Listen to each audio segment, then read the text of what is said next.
materinya juga akan saya share di Google Classroom dan tugas-tugasnya juga. Anda bisa langsung nanti, mengirim jawaban di Google Classroom tersebut. Saya harapkan teman-teman sudah join ya, dan sudah lihat-lihat artinya atau mungkin ketika teman-teman kemarin SMA ada Bapak Ibu guru yang menggunakan media Google Classroom mungkin. Mudah-mudahan teman-teman sudah banyak yang familiar ya, karena sudah umum lah ya ini. Saya tidak pakai aplikasi yang aneh-aneh lah, ini mah umum aplikasinya ya. Dan, insyaallah sesuai atau mudah di-download begitu. Kemudian saya memang, insya Allah saya selalu berusaha mengisi perkuliahan secara online, karena saya berpikir kalau, perkuliahan itu hanya diberikan materinya saja, itu rasanya kalau matematika itu nggak enak ya. Oleh karena itu saya berusaha untuk kita online melalui Zoom meeting ini. Tetapi tentunya saya juga tidak bisa memaksakan ya, teman-teman harus ikut tiap pekan, karena saya yakin mungkin ada kendala satu dan lain hal dari teman-teman. Tetapi bagi yang join pun, saya rasa pasti ada, kelebihannya. Artinya ketika ada materi yang mungkin kurang bisa dipahami, teman-teman bisa langsung bertanya atau bisa langsung kita diskusikan bersama di sini. Tetapi bagi teman-teman yang mungkin berhalangan untuk join online, teman-teman bisa berdiskusi di Google Classroom itu ya, bisa ya? Oke, di situ. Saya rasa, itu pengantar dari saya. Kemudian oh ya, ini ada komponen penilaian yang saya tawarkan, tugas harian 40%. Kenapa saya kasih poin paling besar di tugas harian? Karena beban tugas harian itu setiap pekan saya harus mengevaluasi. Jadi tugas harian itu bukan hanya untuk mengambil nilai, tetapi saya harus mengevaluasi apakah materi yang saya sampaikan dapat diterima oleh teman-teman. Sejauh mana eee, pemahaman yang ditangkap oleh teman-teman dari materi yang saya jelaskan atau dari materi yang teman-teman dapatkan dari referensi lain. Oleh karena itu, tugas harian ini setiap pekan akan saya berikan, tetapi tentunya saya memberikan waktu mungkin beberapa hari disesuaikan dengan berapa soal tugas yang saya berikan. Artinya tidak harus dikumpul hari itu juga, saya tetap memberi toleransi sekitar mungkin 3 atau 4 hari untuk, teman-teman menyelesaikan tugas harian atau untuk belajar di luar, eee, belajar online ini. Jadi, tugas harian itu kenapa dikasih 40% seperti itu. Kemudian tetap ada ujian tengah semester, ini untuk mengevaluasi, eee 7 kali pertemuan. Dari ini kan pertemuan pertama ya, teman-teman. Nanti setelah pertemuan ke-7, saya harus mengevaluasi secara keseluruhan sejauh mana, teman-teman bisa menguasai atau bisa, menguasai dan bisa memahami materi yang disampaikan. Kemudian UAS adalah evaluasi untuk secara keseluruhan sejauh mana, matematika untuk biologi ini teman-teman kuasai. Kehadiran 10% sifatnya kehadiran ini bukan hanya kehadiran online ya, teman-teman tetap dipantau untuk melihat video di YouTube ya. Kalau teman-teman melihat itu berarti teman-teman dianggap hadir. Tetapi tentunya memang disitulah saya, agak sulit untuk mengontrolnya begitu ya. Tetapi tetap, kalau di UIN memang kehadiran itu menjadi prasyarat ya. Oleh karena itu bisa jadi kehadiran 10% ini nanti bisa saya artikan sebagai keaktifan teman-teman menjawab soal atau dan seterusnya ya. Jadi, eee, intinya pembelajaran ini tidak kaku ya, gitu. Saya yakin teman-teman di sini, ya mata kuliah matematika untuk biologi kebanyakan sudah teman-teman dapatkan ketika, di SMA ya, tetapi di sini kita akan lebih memperdalam sedikit daya analisanya. Jadi materinya saya yakin teman-teman sudah dapat seperti tentang bilangan, logaritma, himpunan, sudah dapat ya di SMP, di SMA. Sebentar. Oke.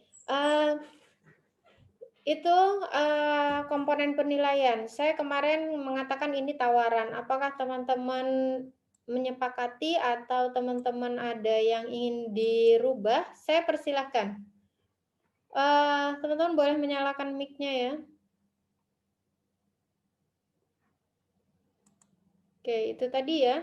Silahkan teman-teman boleh menyalakan mic untuk memberikan pendapat atau menyetujui atau tidak menyetujui. Saya persilahkan cepat saja mungkin. Teman-teman sudah punya perwakilan kelas? Sudah belum? Iya, Bu. Sudah. Ya. Ya, Bu, mungkin kita menyetujui. Gimana, teman-teman? Setuju, Bu. Setuju.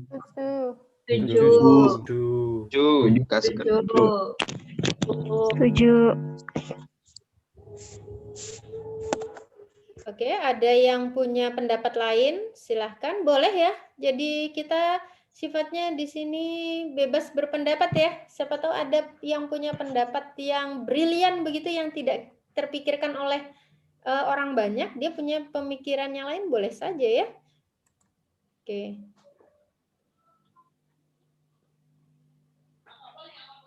Oke, kalau begitu berarti kita sepakati ya, teman-teman. Iya, Bu. Oke. Iya, Bu. Iya, Bu.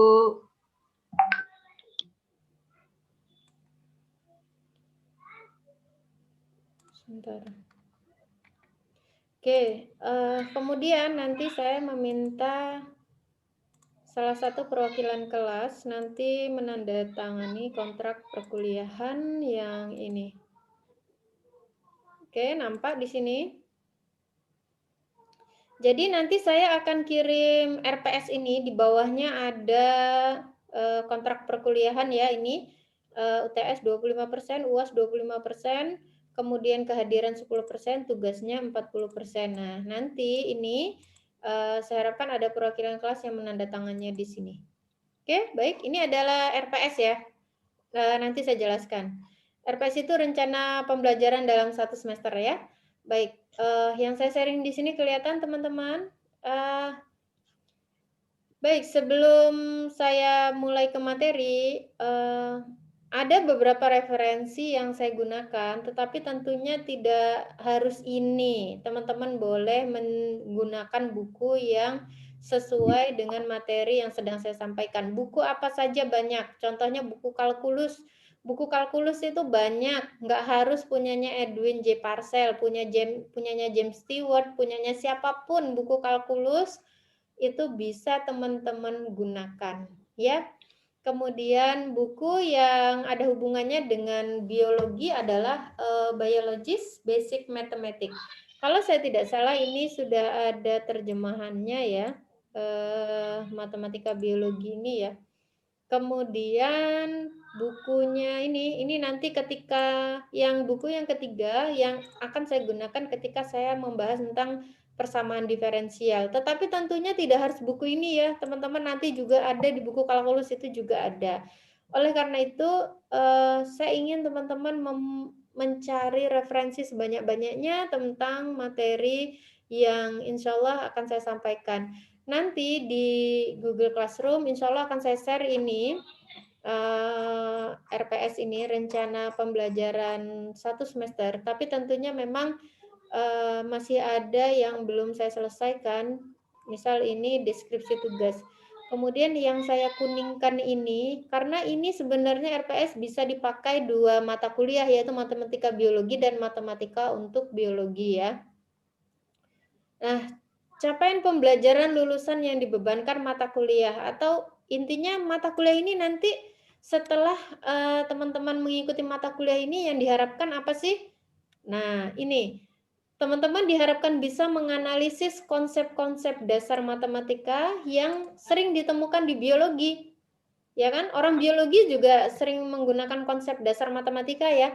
Tadi malam teman-teman apakah sudah menonton video yang saya share linknya? Enggak, Bu. Alhamdulillah sudah. Enggak, Ya, Bu. saya yakin teman-teman bisa menangkap dari video itu. Nanti kita diskusikan. Kita lihat ini dulu ya, rencana pembelajaran semester ya, RPS. Yang perlu teman-teman lihat itu di sini ya, yang saya blok ini, bahan kajian atau materi, ya. Yang dikuningkan ini. Jadi bahan kajian atau materi setiap pertemuan, ini pertemuan pertama saya harusnya membahas bilangan indeks, logaritma, dan himpunan.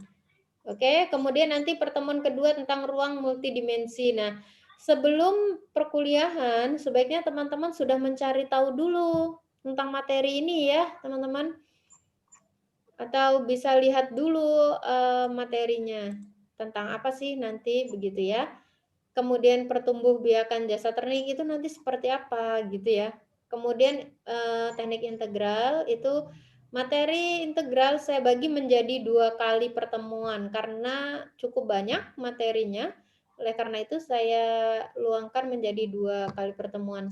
Materi sampai di integral sampai pertemuan ke-7 saya stop, kemudian kita harus melaksanakan UTS atau ujian tengah semester. Evaluasi selama setengah semester ya. Jadi karena ini satu semester itu kan 14 kali pertemuan ya. Jadi setelah pertemuan ke-7 kita harus mengadakan evaluasi bagian mana yang mungkin teman-teman masih belum menguasai. Maka di situ nanti saya akan berikan latihan-latihan atau contoh-contoh soal yang mungkin akan bermanfaat nantinya buat teman-teman. Kemudian di sini ada evaluasi ya, nanti teman-teman bisa lihat. Kriteria indikator di sini, setiap saya memberikan PR atau latihan soal, kriterianya saya pengen teman-teman mendapatkan nilai di atas 60. Karena 1 kali latihan, itu nilainya adalah 100 ya. Kalau dirasa nilainya Anda itu masih di bawah 60 nanti, maka, segeralah Anda minta remedi. Karena mungkin saya tidak bisa, melihat satu persatu ya, ini nanti dapat berapa, ini siapa. Oleh karena itu bagi yang merasa setiap latihan atau, latihan ke berapa dia mendapatkan nilai di bawah 60, maka segera Anda bisa, hubungi saya. Anda bisa lewat Google Classroom itu bisa chat private ya, atau Anda bisa lewat WhatsApp. Tapi saya kalau di WhatsApp kalau pada Japri banyak itu terkadang tidak sempat terbaca ya, jadi tertumpuk begitu. Yang pasti saya baca adalah chat di Google Classroom ya. Oleh karena itu silahkan Anda perhatikan evaluasi. Jadi evaluasi saya tidak hanya UTS UAS ya teman-teman. Evaluasi saya itu dari tugas harian. Oleh karena itu silahkan dicermati, diperhatikan bagaimana sejauh mana teman-teman bisa menguasai materi perkuliahan ini. Kemudian deskripsi tugas ini saya contohkan seperti ini. Saya contohkan ya. Jadi nanti misal nanti di latihan pertama saya kasih 3 atau 4 soal. Oh, soalnya ini kayak gini ya. Ini hanya contoh ya teman-teman karena ini kemarin kan saya disuruh membuat dadakan. Jadi ya sudah karena harus kepada mahasiswa baru kita harus menyiapkan semuanya dari awal. Kalau Anda nanti udah tingkat 2, artinya udah tahun kedua, maka sudah nggak perlu, sudah tahu, oh materi itu tuh tentang itu, nanti begini. Tetapi karena teman-teman angkatan 2020 ini, maka saya harus jelaskan dari awal. Gitu ya, ada pertanyaan? Silakan.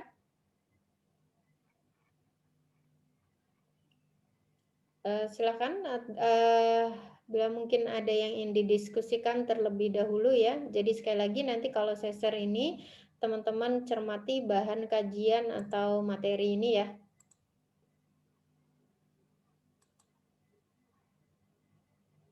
Oke, itu kontrak sudah, RPS sudah. Ada lagi yang mungkin perlu kita diskusikan dari awal? Adakah?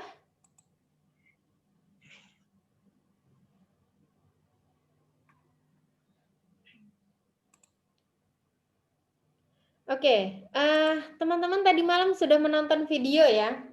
Saya ingin tahu pendapat teman-teman tentang video itu. Apa yang teman-teman tangkap dari video tersebut? Silahkan Anda nyalakan mic-nya, Anda sebutkan nama.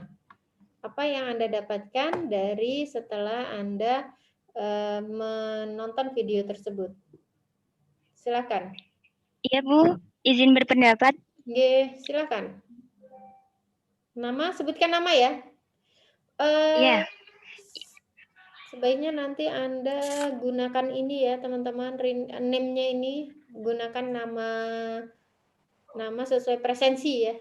Nama saja, nama sesuai presensi. Silakan, Mbak. Iya, baik. Perkenalkan, nama saya Zidni Amalia Tulidayah. Ya.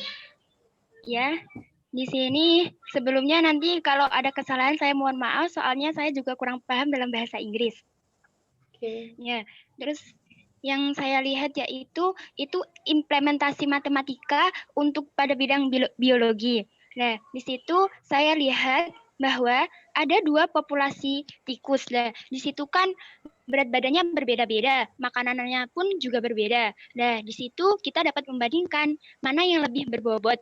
Makanan apa nanti yang akan dimakan itu nanti yang lebih berbobot untuk para tikus-tikus itu. Kita bisa implementasikan dalam bentuk matematika, yaitu menggunakan rata-rata atau mean, yang dimana rumusnya yaitu jumlah seluruh data dibagi banyaknya data. Nanti di situ kita dapat membandingkan. Jika kita ingin mengetahui perbandingan atau selisih antara data yang terkecil atau data yang terbesar, berat yang terkecil atau berat yang paling besar, itu nanti kita bisa menggunakan jangkauan atau Rangge. Nah, itu nanti dapat digunakan rumus dengan data yang terbesar dikurangi dengan data yang terkecil.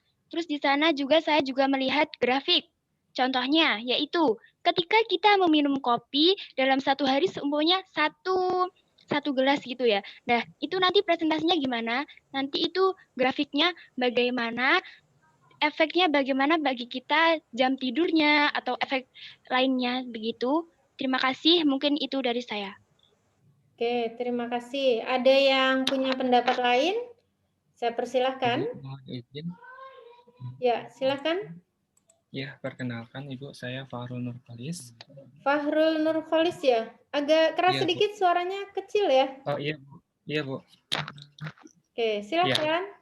Ya, jadi biologi, pemanfaatan atau penggunaan matematika dalam ilmu biologi tentunya kaitannya sangat erat. Apalagi ilmu biologi adalah ilmu yang terkait dengan kehidupan. Contohnya, yaitu jika kita mau penelitian terkait dengan atau pengamatan terkait dengan jumlahnya capung, itu pasti tentunya menggunakan ilmu matematika tersebut. Kemudian yang lagi viral sekarang ini, boleh saya share screen, Bu? Ada PPT saya. Oh iya, sebentar. Saya aktifkan dulu. Oke, boleh. Silahkan. Silahkan, Oh, ya. Mas Fahrul. Ya. Baik, Bu.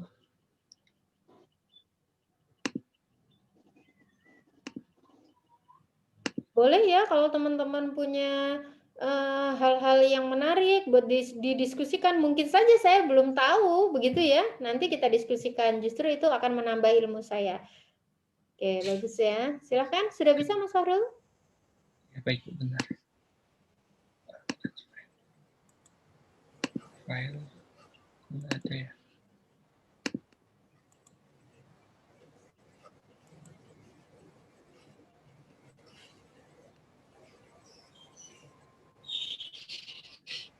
Bisa ya, Bu? Bisa? Belum bisa kayaknya, Bu. To your screen. Sudah sih, sudah saya allow buat. Oh ya, iya. Sudah ya. Oke.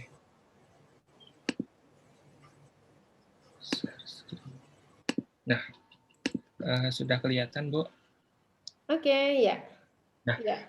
sebelumnya Oke. yang lagi tren sekarang ini ya, ini di Instagram saya beberapa waktu lalu saya memposting terkait dengan COVID persebarannya. Nah, ini bisa lihat, ini kiriman dari profesor di Harvard School of Public Health. Terkait dengan ini bisa kita lihat terkait dengan jumlah populasi dan prevalensi orang yang terkena COVID-19. Nah, dari sini saja sekilas itu bahwa biologi, kesehatan, dan matematika sangat erat hubungannya dari terlihat yang ini. Nah, kemudian selanjutnya ini kemarin saya belajar dengan yang itu Bu, YouTuber Kak Yirom yang ahli matematika itu. Untuk menghitung Mas Jerome yang di Jepang ya? Ya, benar Ibu.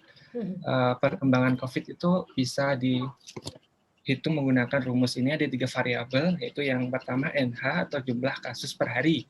Kemudian P itu melambangkan variabel peluang tertular orang yang bertemu pasien COVID. Jadi orang satu itu peluang tertularnya. Nah, kemudian kalau R itu jumlah rata-rata orang yang bertemu pasien COVID. Nah, kemudian cara menghitung hari 1, hari 2, hari ketiga, dan ke X itu bisa menggunakan rumus itu. Delta N. Delta itu perubahan ya. Dari delta NH sama dengan NH, yaitu jumlah kasus per hari, kali R, kali P. Nah, itu bisa difaktorkan menjadi delta NH plus 1, itu hari pertama, yaitu 1 plus R kali P dikali NH. Nah, untuk menghitung ke hari 2, itu bisa delta NH plus 2, atau hari ke X berarti bisa delta H plus X. Nah, ini kaitannya erat dengan bagaimana pemerintah menanggulangi virus coronavirus ini menggunakan matematika yang mendukung ya. Nah, tadi kan ya, P itu peluang tertular orang yang bertemu pasien COVID. Cara menguranginya yaitu dengan apa? Yaitu dengan masker, cuci tangan, hidup sehat, dan lain sebagainya. Kemudian yang R, untuk mengurangi, meminimalisir jumlah kasus per hari atau mengurangi jumlah kasus ya, itu dengan cara itu. Jumlah rata-rata itu dikurangi, peluang orang tertular dikurangi dengan cara social distancing atau stay at home. Jadi pemerintah itu bukan sekedar harus stay at home, tapi ada perhitungannya secara matematis, logis, rasional. Sekian Ibu, terima kasih. Terima kasih ya Mas Fahrul, bagus sekali ya.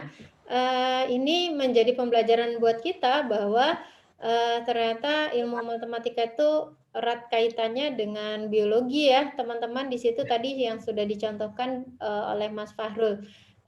Tetapi matematika tanpa biologi dan biologi tanpa matematika itu juga nggak ada artinya ya. Misalkan kami punya rumus-rumus tadi tanpa bisa mengaktualisasikannya ke ke bidang lain juga kan nggak ada artinya gitu. Rumusnya untuk apa gitu, punya rumus banyak-banyak ya gitu. Ya bagus sekali ya, terima kasih Mas Fahrul. Oke, dari video yang tadi malam saya bagikan ke teman-teman atau linknya yang saya bagikan, di situ secara umum kita melihat bahwa peran matematika sangat-sangat dibutuhkan. Oleh karena itu di sini merupakan mata kuliah yang memang diberikan wajib ya buat teman-teman di perguruan tinggi khususnya di matematika biologi. Oke, ini saya share.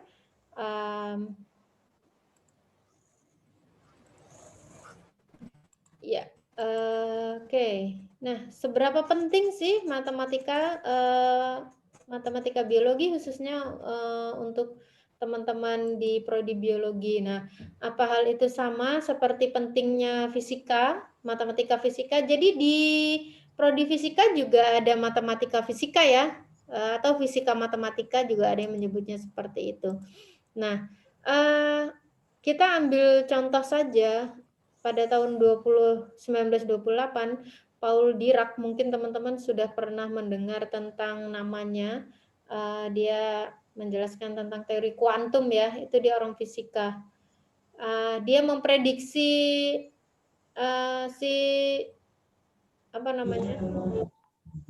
ada suatu partikel yang sangat mirip. Nah, ini tentang orang-orang fisika sih yang pastinya tahu. Artinya begini, dia punya suatu penemuan, suatu dugaan begitu, tetapi dia belum bisa mencarinya. Dia baru dugaan gitu ya, baru curiga.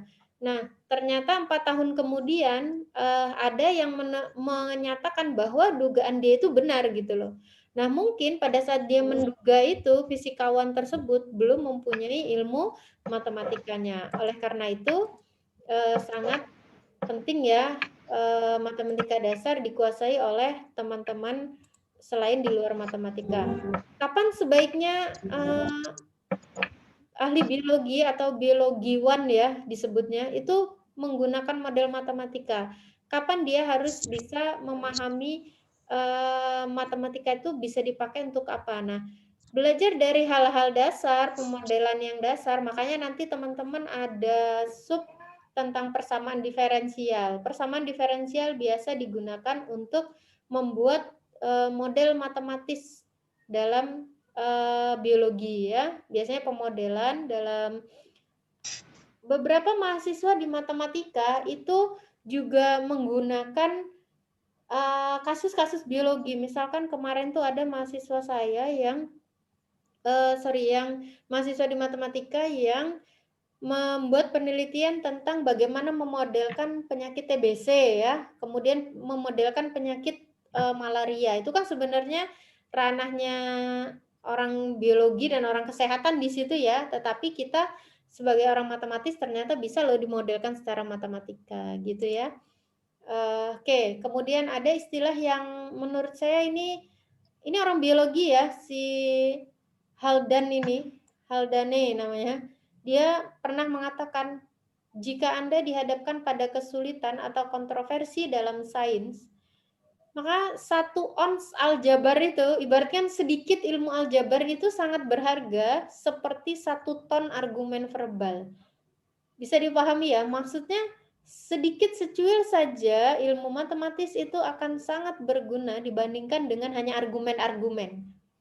Gitu, jadi kalau misal tadi siapa tadi si yang orang fisika dia punya argumen bahwa oh ini pasti nanti ada nih partikel yang dekat ini. Kalau hanya omong doang tanpa ada teori yang secara logis yang bisa dipahami, maka orang nggak percaya ya. Kalau hanya dugaan. Oleh karena itu butuh bisa dimodelkan secara matematis yang bisa logis dipahami oleh banyak orang itu. Gitu ya. Oke, baik teman-teman, kita langsung masuk saja ke materi kita yang pertama. Nanti materinya saya share.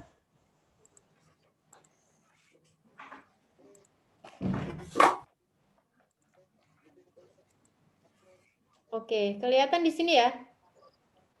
Terlihatkah? Kelihatan ya? Oke. Terlihat, Bu, terlihat. Ada yang sudah pernah dengar tentang bilangan real? Apa itu bilangan real? Bilangan real. Apa itu?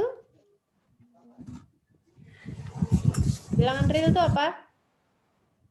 Anda sudah pernah membuat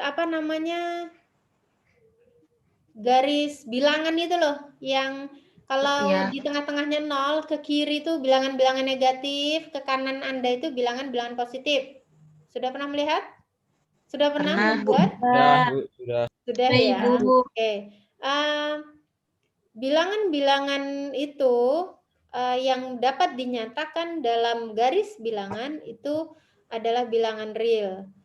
Semua bilangan real. Jadi bilangan real itu adalah bilangan yang terletak di antara interval terbuka minus tak hingga sampai dengan tak hingga. Jadi kalau kita buat ya, oh ini kebetulan ini nggak bisa ya. Sebentar. Ya, kalau saya buat di sini minus, aduh lambang tak hingganya nggak ada. Ya, tak hingga sampai dengan tak hingga. Tak hingga. Oke, jadi bilangan real itu adalah interval. Jadi bilangan-bilangan yang terletak dari interval terbuka minus tak hingga sampai tak hingga. Tetapi minus tak hingga dan tak hingganya itu nggak masuk ya teman-teman, karena dia interval terbuka ya. Masih ingat konsep bilangan? Nah itu ya. Jadi bilangan-bilangan yang terletak dari minus tak hingga sampai tak hingga itulah semua bilangan real. Termasuk di dalamnya berarti bilangan apa saja? Bilangan genap, bilangan ganjil ya. bilangan asli, bilangan caca, bilangan bulat, bilangan rasional, dan bilangan irasional. Ada juga yang mendefinisikan bahwa bilangan real itu adalah gabungan antara bilangan rasional dengan bilangan irasional. Ya. Nah, itu yang paling mudah dipahami itu. Ya, ini konsep bilangan ya. Bilangan asli itu apa saja? Biasa dinotasikan dengan N besar ya. Bilangan asli yaitu 1, 2, 3, 4 ya. Kelihatan nggak? Kelihatan ya? Kelihatan, Bu. Oke, kemudian bilangan cacah. Bilangan cacah dia biasa dimulai dari 0, 1, 2, 3, 4, dan seterusnya. Tidak pernah berhenti ya ini. Ya, dia tak hingga. Kemudian himpunan bilangan bulat. Dari negatif sampai dengan positif ini pun tak berhingga ya. Kemudian himpunan bilangan rasional atau bilangan terukur ya. Sorry, ini harusnya sama dengan ya teman-teman. Ya ini harusnya sama dengan ya, saya kasih tanda kuning. Bilangan rasional itu biasa dinyatakan bilangan yang bentuknya A per B tapi B-nya tidak 0. Itu adalah bilangan rasional. Apa contoh bilangan rasional? Setengah, seperempat, ini ya. 3/5, 5/7. Oke, dan seterusnya ya. Oke, selanjutnya bilangan irasional. Bilangan irasional adalah bilangan yang tidak rasional ya. Oke. Yang tidak dapat dinyatakan sebagai hasil bagi ya. Misal contohnya adalah pi, e, ini bilangan Euler, kemudian akar 2, dan seterusnya ya. Nah, ini kita sampai dengan himpunan bilangan real. Jadi tadi saya katakan bahwa yang paling mudah menyatakan bilangan real adalah bilangan yang terletak dari minus tak hingga sampai tak hingga, atau ada juga yang melambangkan dengan garis bilangan ya, dengan garis. Di tengah-tengahnya 0, begitu ya. Sebelah kirinya adalah bilangan negatif-negatif.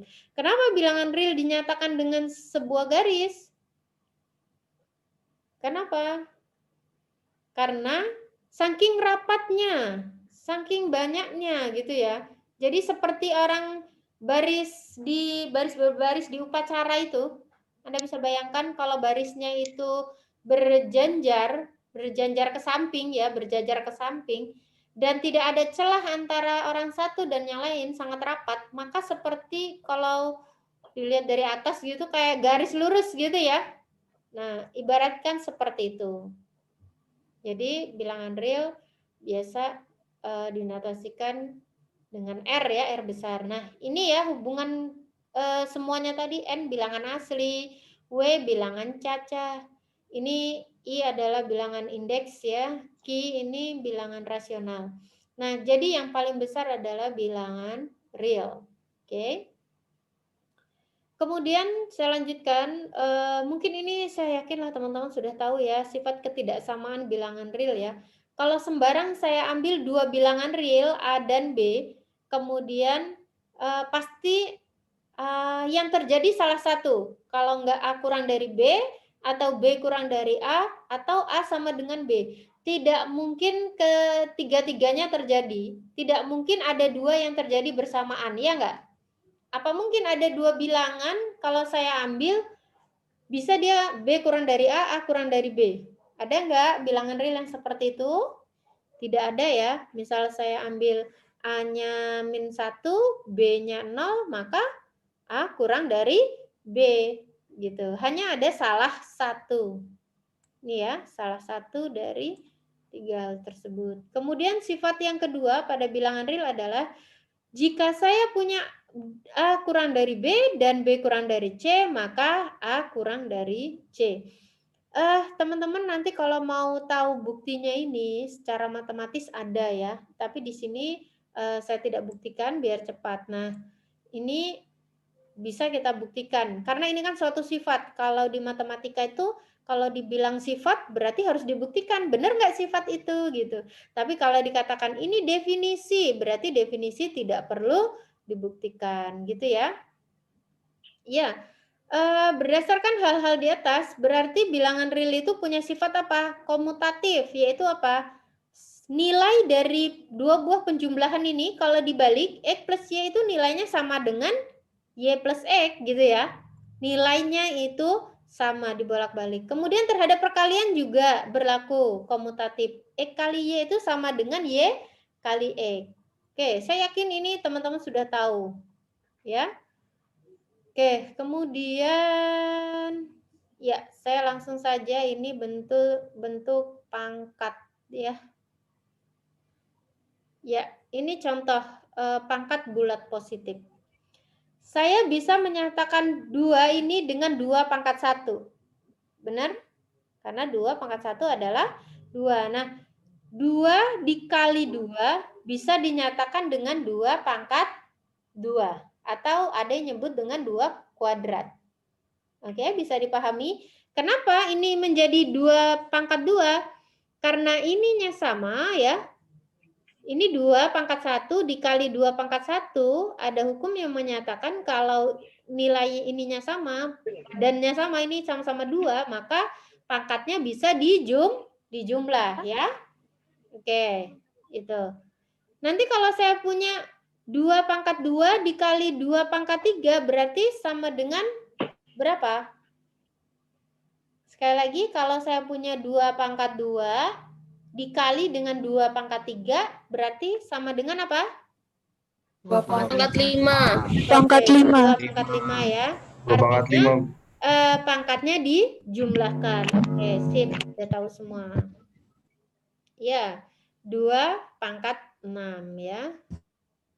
Disebut bilangan berpangkat bulat positif. Oke, ini inti dari contoh tadi ya. Jadi jika A bilangan real dan N bilangan bulat positif, maka A pangkat N itu A dikali A sebanyak N kali ya ini ya. Sebanyak N kali. A disebut bilangan pokok dan N disebut pangkat. Oke, mudah kan ya? Ini masih dasar. Tetapi tetap harus saya kenalkan karena supaya ini hanya reminder buat kita ya. Baik. Oke, ini yang bentuk pecahan pun begitu ya ini. 2/3 dikali 2/3 dikali 2/3 kali 2/3. Nah, 2/3-nya udah sama semua. Ini pangkat 1, pangkat 1, pangkat 1, pangkat 1. Maka pangkatnya bisa dijumlahkan ya. Jadi 2/3 pangkat 4. Nah, sekarang ini tentukan nilai dari persamaan berikut untuk nilai variabel yang ditentukan.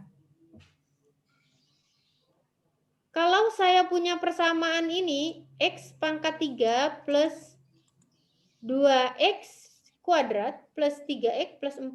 Apabila X sama dengan 2, maka saya peroleh berapa?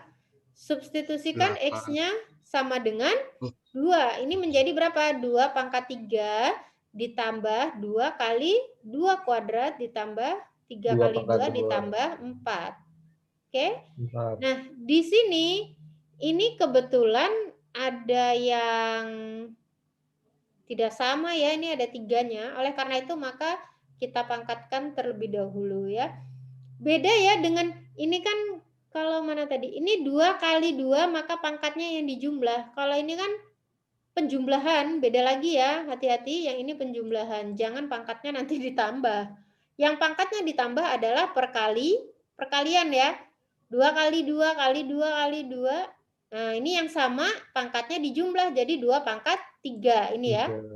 Oke, kemudian yang 3 yang sama dijumlah pangkatnya. Oke, bisa dipahami ya teman-teman. Nah, di sini saya kembali lagi ke contoh 1.2 bahwa di sini kalau saya punya persamaan ini X-nya 2, maka ini dipangkatkan dulu 2 pangkat 3 8, yang ini 2 pangkat 2. 2 dikali 2 pangkat 2. Oke, 2-nya dipangkatkan dulu, berarti ini 4, baru dikalikan dengan 2 ya. Atau ada cara lain nggak kalau saya punya bentuk seperti ini? 2 dikali 2 dipangkatkan 2. Ini kan sama dengan yang perkalian di atas ya. Sebenarnya ini 2 pangkat 1 dikali 2 pangkat 2. Berarti sama aja dengan 2 pangkat 3. Berarti 8 13. Kemudian ini 3 kali 2, 6 ditambah 4 dan seterusnya ya. Sama untuk yang nomor 2. Oke. Ya, ini sifat-sifat pangkat bulat positif ya. Saya yakin teman-teman tahu. Kita bisa menjumlahkan pangkatnya kalau A-nya sama. Ini A juga. Maka P plus Q ya ini. Dengan syarat A-nya tidak 0 ya. Sekali lagi A-nya tidak 0. Nah, sekarang begini. Kalau pembagian, saya punya A pangkat P dibagi A pangkat Q. Nilainya sama dengan apa? Nilainya akan sama dengan A pangkat P min Q kalau P-nya lebih dari Q. Tetapi kalau Q yang lebih dari P, maka nilainya sama dengan 1 per A pangkat Q min P. Kalau pangkatnya sama, maka nilainya 1. Sebenarnya intinya adalah pangkat yang atas dikurangi dengan pangkat yang bawah ya. Itu saja sih sebenarnya inti dari ini. Tetapi kalau pangkatnya sama, otomatis kan A pangkat yang sama dengan A pangkat yang sama nilainya dibagi menjadi 1 ya. Oke, gitu ya. Selanjutnya di sini, nah ini yang sering keliru ya teman-teman, perlu diingatkan kembali. A pangkat P dipangkatkan Q, ini sama dengan A pangkat P kali Q ya, bukan di jumlah. Ingat, bukan di jumlah. Sekali lagi, A pangkat P dipangkatkan lagi dengan Q, maka hasilnya sama dengan A pangkat P kali Q. Oke. Selanjutnya ini, kalau saya punya A kali B dipangkatkan P, maka nilainya sama dengan A pangkat P dikali B pangkat P. Ya, ini dibolak-balik sama ya, karena kan tadi komutatif terhadap perkalian. Nanti ditulis ini sama dengan B pangkat P dikali A pangkat P pun nilainya sama, karena dia komutatif. Oke, sekarang kita lihat contohnya. Ya, saya yakin Anda sudah paham lah ya. Dari contoh 1, 2, dan 3, coba Anda perhatikan bagian mana yang menurut Anda sulit atau sudah bisa semua. Yang 1 dan 2 sebenarnya sama ya bentuknya. Jadi intinya adalah kalau badannya sama begitu ya, maka dia pangkatnya bisa dijumlah. Nah, untuk yang nomor 3, bagaimana triknya supaya bisa cepat? Anda lihat yang sama, yang konstanta dikalikan konstanta ini, teman-teman kalau saya menunjuk gini, kursornya kelihatan kan ya? Kelihatan? Kelihatan, Bu. Kelihatan, Bu. Kelihatan, Bu. Ya, alhamdulillah. Di sini yang konstantanya 2 dengan konstantanya min 3.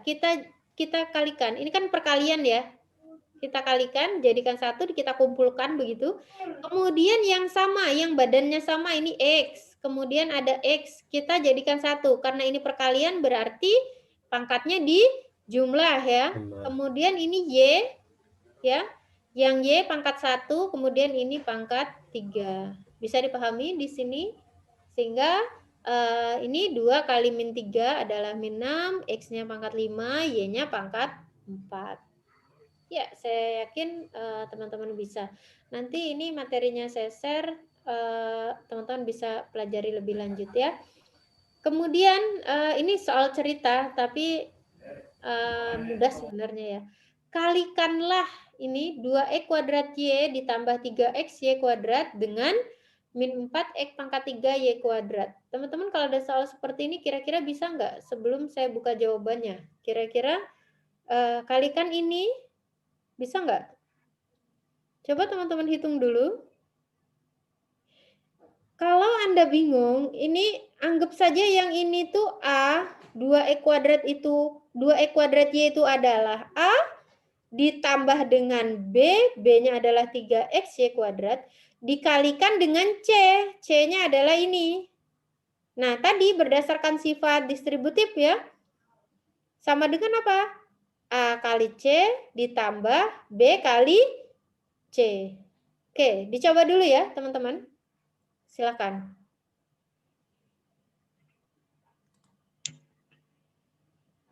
Silakan. Teman-teman, saya permisi ke toilet sebentar ya. Silakan dikerjakan sebentar.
Min 24x6, min 24x pangkat 6, Y pangkat 5, itu bukan sih? Maaf kalau keliru. Aku min 8x pangkat 5, Y pangkat 3, min 12x pangkat 4, Y pangkat 4 ya? Aku juga Iya, itu. Sama aku juga. Sama juga. Iya, sama. Sama. Min 8x Sama. pangkat 5. Min 8. Yang 8x pangkat 5 sama. 5, Y pangkat 3. Keren ngerjain kelas 12 anjir. Udah mulai Sama lupa. tuh. Sudah dapat? Sudah. Sudah. Udah, Bu. Sudah, Bu. Udah, Bu. Sudah, Bu. Ampun. Ada yang kesulitan menyelesaikannya? Ya. Tidak, Bu. Bisa semua ya? Sudah. Belum. Sudah.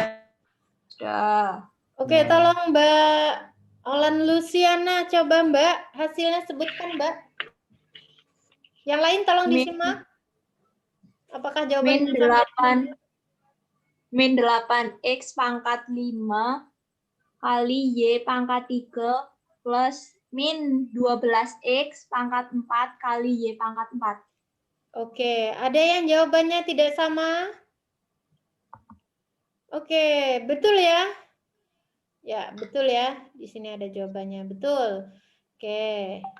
Terima kasih ya, Mbak Olan. Betul ya. Nah, Iya, sekarang Bu. kita ke pangkat bulat negatif dan 0. Ya. Bagaimana kalau pangkatnya negatif? Ini contoh-contoh pangkat yang negatif ya. 3 pangkat min 1, 3 pangkat min 2, bla bla bla dan seterusnya. Oke. Ya, untuk mendefinisikan A pangkat N, A-nya bilangan real, N-nya bilangan bulat negatif, dan 0, maka dapat digunakan teorema-teorema perpangkatan pada bilangan bulat, yaitu ini ya.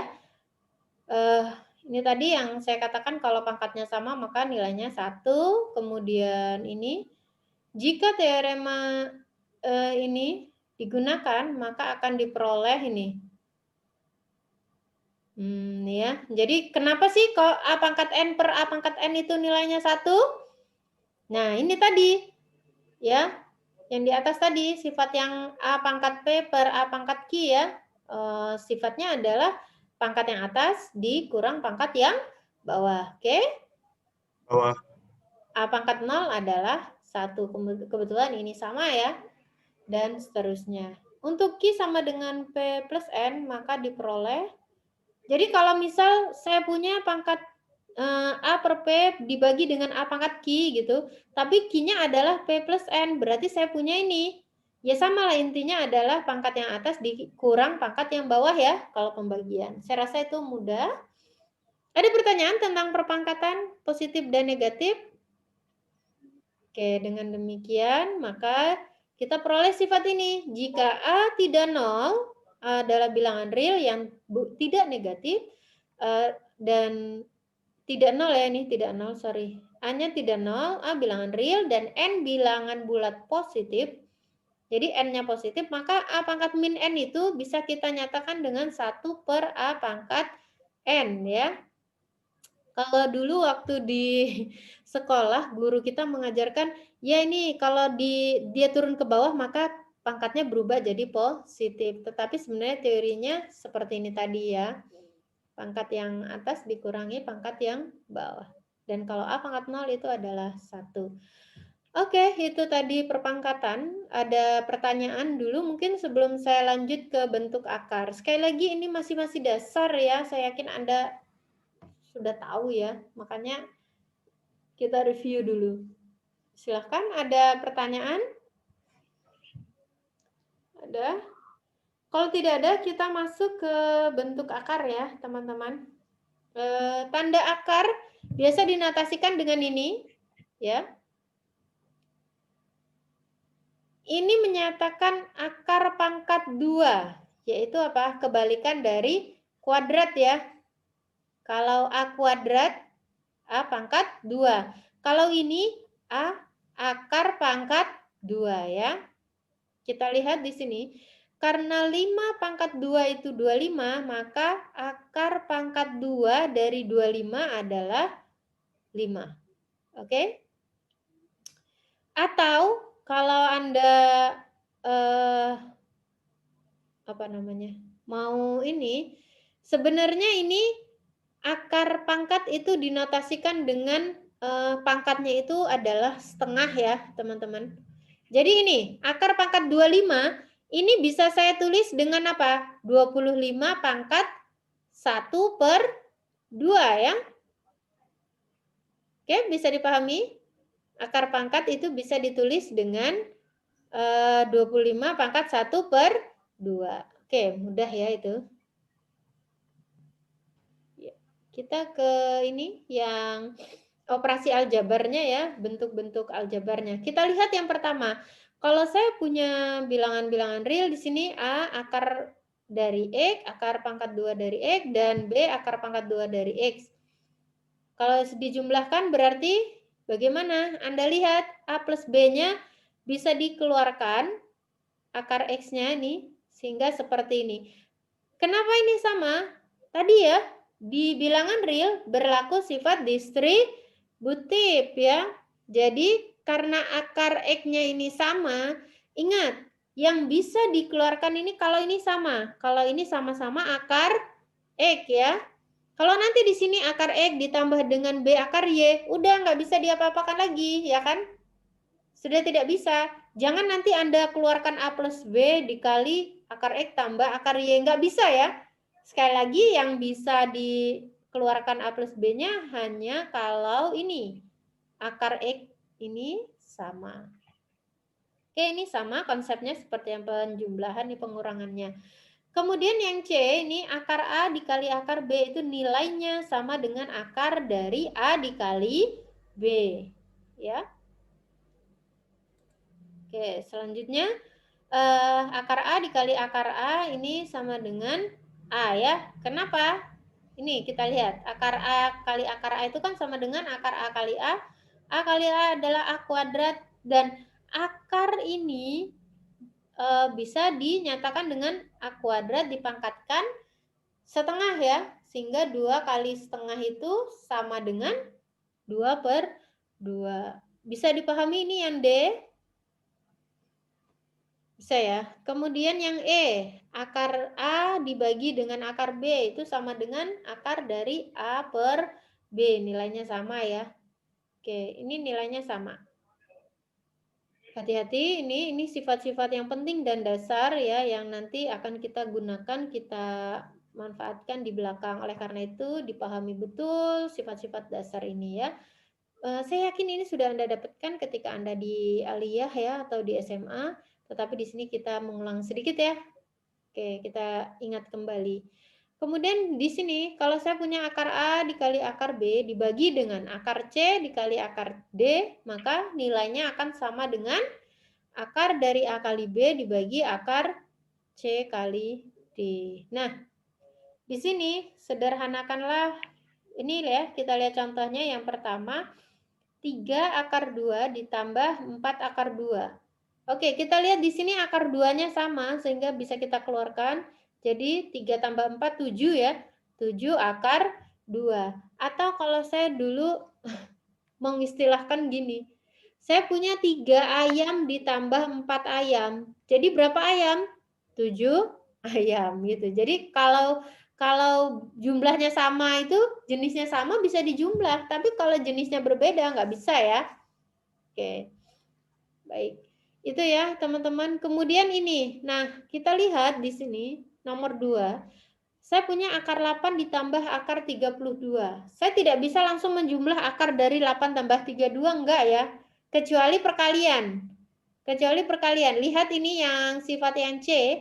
Kalau saya punya akar A dikali akar B, itu nilainya sama dengan akar dari A kali B. Kalau penjumlahan tidak ya. Ingat ya, penjumlahan tidak. Nah, kita harus bawa dia ke bentuk seperti yang nomor A ini ya. Seperti yang A. Samakan dulu ada akar X-nya ya. Nah, di sini kebetulan akar 8 itu bisa kita nyatakan dengan akar dari 4 kali 2 ya enggak? Akar 8 itu adalah akar 4 kali 2. Sehingga akar 4 itu adalah 2, masih akar 2. Kemudian akar 32 itu sama saja bisa saya tulis dengan 16 kali 2. Akar dari 16 kali 2 berdasarkan sifat yang C, misal A-nya 16, B-nya 2, berarti akar 16 dikali akar 2. Akar 16 itu 4 ya. Nah, di sini sudah sama akar 2, maka 2 dan 4 bisa dijumlah. Oke, bisa dipahami ini konsep akar ya, penjumlahan akar bilangan. Dan seterusnya ya, ini silahkan nanti Anda pelajari sesuai sifat di atas. Oke, ada pertanyaan dulu tentang akar. Ya, sekarang merasionalkan pecahan bentuk akar. Terkadang kita menjumpai bentuk rasional. Akarnya bentuknya di bawah, sehingga sulit ya. Oleh karena itu, untuk menyelesaikannya, kuncinya adalah gimana caranya bentuk akarnya itu nggak di bawah. Ya, gimana caranya bentuk akarnya ini tidak di bawah. Caranya adalah kita kalikan dengan sekawannya. Kita lihat, ini A per akar B itu sama saja dengan A per akar B. Kalau saya kalikan dengan akar B per akar B. Akar B dibagi dengan akar B ini nilainya 1 ya teman-teman. Jadi ini tidak merubah kontennya, tidak merubah soal awalnya. Tetap dia sama ya. Oke. Nah, yang atas kita kalikan menjadi A akar B. Nah, yang bawah menjadi akar B kali akar B. Kalau sama berarti menjadi akar B kuadrat. B kuadrat dipangkatkan setengah adalah B ya. Jadi akar B dikali akar B adalah B. Sehingga di sini bentuk pecahannya sudah akarnya sudah tidak di bawah ya. Nah, kalau yang ini, yang B, contoh yang B, sifat yang B, sorry. Ini kita kalikan dengan lawannya ya. Coba lihat. Di sini saya punya A per B plus akar C. Kita kalikan dengan B min akar C. Kalau nanti di sini yang C Anda punya B min akar C, berarti kalikan dengan B plus akar C per B plus akar C. Gitu ya, teman-teman. Oke. Selanjutnya ada pertanyaan dulu mungkin ini tentang merasionalkan bentuk akar. Jadi bagaimana supaya akarnya itu nggak di bawah gitu ya. Di bawah sudah nggak ada akar. Kita lihat yang di sebelah kanan dari A, B, C, D, E ini. Ini sudah tidak ada lagi bentuk akar di bawah. Oke? Ada pertanyaan? Silakan, mungkin ada yang perlu kita diskusikan. Apakah teman-teman dulu menjumpai waktu SBMPTN ya, soal-soal kayak gini tuh akar-akar biasanya ada di SBMPTN ya. Kelihatannya ribet tapi sebenarnya mudah ya. Ada yang ditanyakan? Jadi kuncinya begini, kalau merasionalkan intinya adalah kita kalikan dengan lawannya. Tetapi kalau dia bentuknya seperti yang nomor A, jangan nanti dikalikan minus akar B ya, jangan. Yang di sini tetap kalikan akar B per akar B aja. Oke, ada pertanyaan? Cukup bisa dipahami ini, nanti yang CDE bisa dipahami ya. Prinsipnya sama. Ya, ini contohnya, kita lihat contoh yang nomor 2. 2 min akar 3 per 2 plus akar 3 ya. Ini dikalikan dengan, nah ini dikalikan dengan, karena penyebutnya ini 2 plus akar 3, maka merasionalkannya kalikan dengan 2 min akar 3 dibagi dengan 2 min akar 3. Oke, yang atas bisa dikalikan. Oke, ada pertanyaan? Di sini saya mau cepat saja ya, ternyata masih banyak loh. Pangkat pecahan, ya, pangkat pecahan.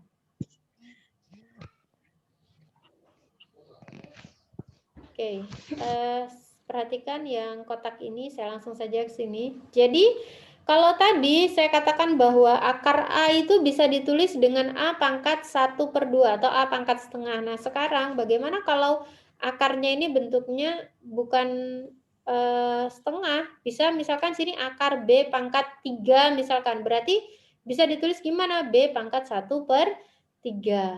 Ya, kita lihat di sini. Jika M dan N adalah bilangan asli dengan N tidak sama dengan 1, dan A adalah bilangan real yang tidak negatif. Sekali lagi, A non-negatif ya. A non-negatif, maka dan N-nya itu tidak hanya 1, maka bisa saya tulis begini. A pangkat M dipangkatkan dengan 1/N. Ya, ini hanya dipecah sama aja. Nanti kan M kali 1/N kan M per N ini. Oke? Ya. Kemudian, atau kalau dituliskan dalam bentuk akar, A pangkat M per N itu adalah akar pangkat N dari A pangkat M.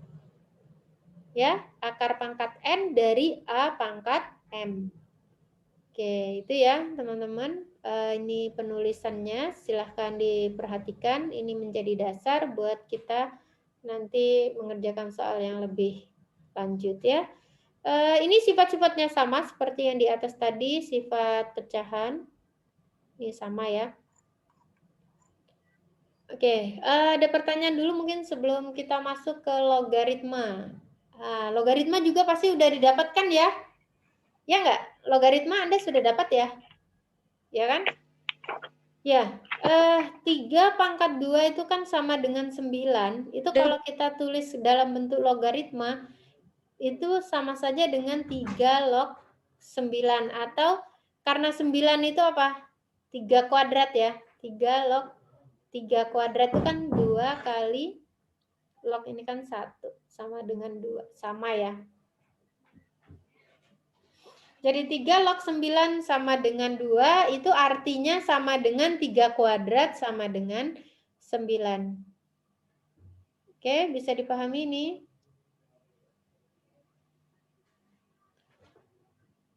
Oke ya, logaritma itu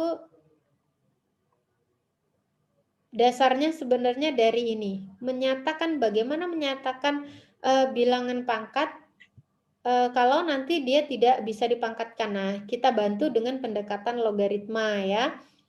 Oke, ini. 3 pangkat min 1 ini dapat ditulis dengan 1/3 ya. 3 pangkat min 1 itu tadi ya, sama dengan 1/3 pangkat 1. Nah, di sini dapat dituliskan dalam bentuk logaritma gimana? 3 logaritma 1/3 itu sama dengan min 1. Nah, 3-nya itu 3-nya ini ya. 3 yang ini. 3 yang di atasnya logaritma itu adalah punyanya 3 pangkat min 1 ini, 3 ini. Oke, kemudian ini 1/3-nya, atau kalau ditulis begini. Oke, ini sorry, ini harusnya kotaknya dari yang bener di atas. ya. Buatnya Oke, ada yang ini keliru kayaknya. Oke, nah di sini jika bilangan bilangan pokoknya itu atau bilangan Euler, di mana bilangan Euler itu 2,7 dan seterusnya, maka nilai logaritma ini dinyatakan dengan ln, ya, ln itu ln ya, dibaca ln. Jadi terkadang orang langsung saja ngomong bahwa ln itu ya logaritma, tapi hubungannya sebenarnya ini. E log B itu sama dengan ln B. Anda sudah pernah kenal ln? Ya, ln. Nanti di ya mungkin di turunan mungkin ya nanti ada ln ya. Jadi E log D itu sama dengan ln B. E adalah bilangan Euler yang nilainya 2,718 dan seterusnya. Oke. Ya, kita lihat contohnya yang pertama 2 pangkat 8 sama dengan 8. Itu bisa juga saya tulis dengan 2 log 8 itu 3. Ya. Karena 2 pangkat 3 itu 8 ya. Kemudian 3 pangkat min 2 itu benar sama dengan 1/9 dan ini bisa saya nyatakan dengan 3 log 1/9 sama dengan min 2 ya. Atau secara aturan logaritma, Anda masih ingat, kalau nanti Anda punya 3 log 3 itu kan 1 ya.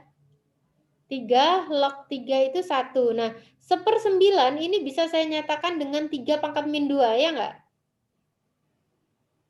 Masih ingat? 1/9 itu sama dengan 1/3 kuadrat. Sehingga karena ini 1 per, itu nilainya sama dengan 3 pangkat min 2. Berarti nanti 3 log 3 pangkat min 2. Ini nilainya sama dengan min 2 dikali 3 log 3. 3 log 3, 1. Jadi jawabannya min 2. Betul ya? Nah, artinya ini untuk membuktikan bahwa benar loh pernyataan 3 pangkat min 2 sama dengan 1/9 itu bisa dinyatakan seperti ini. Bisa membuktikannya dengan sifat-sifat logaritma. Oke, ini sifat-sifat logaritma ya. Saya yakin Anda sudah tahu A log M kali N itu sama dengan A log M ditambah A log N. Kemudian A log M per N itu sama dengan A logaritma M dikurangi A log N. Kemudian A log M pangkat P ini tadi yang saya katakan P-nya bisa turun begitu atau P dikali A log M. Dan seterusnya. Kemudian ini mengubah basis logaritma ya, mengubah basis logaritma. Anda bisa mengambil sembarang A di sini. Jadi M log N ini bisa saya nyatakan dengan atau bisa saya tulis dengan A log N dibagi A log M. Biasanya orang A-nya ini diganti 10 ya, biar yang paling gampang. Atau yang menyesuaikan dengan NM-nya mana yang lebih menguntungkan begitu. Yang penting A-nya sama dan dia bukan 1. Oke, itu prinsip logaritma ya, teman-teman. Nanti contoh-contohnya bisa dilihat. Oke, baik, kita lihat, kita ingat kembali tadi kita sudah mengingat tentang apa itu himpunan bilangan real. Bilangan real adalah bilangan yang terletak dari min tak hingga sampai tak hingga, atau bilangan real adalah bilangan yang terdiri dari bilangan rasional dan irasional. Itu merupakan bilangan real. Kemudian yang kedua apa? Sifat ketidaksamaan tadi ya. Kalau saya punya A kurang dari B dan B kurang dari C, maka saya punya A kurang dari C dan seterusnya. Nanti kalau teman-teman mau lihat pembuktian ini, teman-teman bisa lihat di buku Bartel. Judulnya Introduction to Real Analysis. Introduction to Real Analysis. Itu bukunya Roma Matematika membahas tentang bilangan real dan bukti-buktinya ini ada semua di situ. Saya yakin Anda sudah tahu ini, tetapi ini untuk lebih mengingatkan kembali. Kemudian tadi pangkat bulat positif ya. Jika ini tadi A-nya bilangan real sembarang ya, kemudian N adalah positif ya, bilangan positif. A-nya adalah bilangan pokok atau badan gitu tadi saya katakan, maka bisa kita nyatakan dengan ini. Kalau A pangkat N itu sama dengan A pangkat 1 dikali A pangkat 1 dan seterusnya sampai N kali ya ini ya. Oke. Selanjutnya yang sifat pangkat ya tadi. Ini perpangkatan. Kemudian pembagian, kalau yang bagi A pangkat P dibagi A pangkat Q adalah ini ya.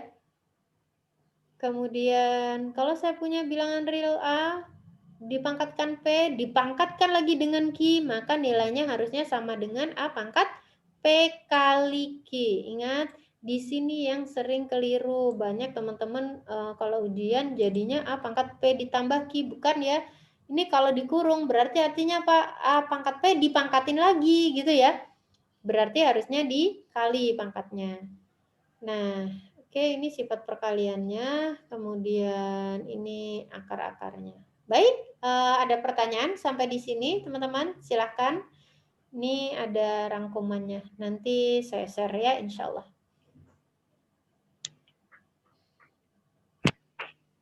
Ada pertanyaan? Silahkan. Atau ada yang perlu kita diskusikan terlebih dahulu? Ya, teman-teman, itu materi hari ini yang jadi dasar. Oke, ada pertanyaan? Atau ada yang ingin didiskusikan? Cukup? Ya, ini sifat-sifat logaritma ya tadi. Ya, nanti latihannya saya share. Oke, ada pertanyaan? Kalau tidak ada, teman-teman selamat belajar. Silahkan mencari referensi sebanyak-banyaknya, tidak hanya terbatas pada referensi yang saya berikan, yang saya rekomendasikan, tetapi teman-teman bisa mencari referensi yang lain. Saya senang bersama dengan teman-teman mahasiswa biologi 2020.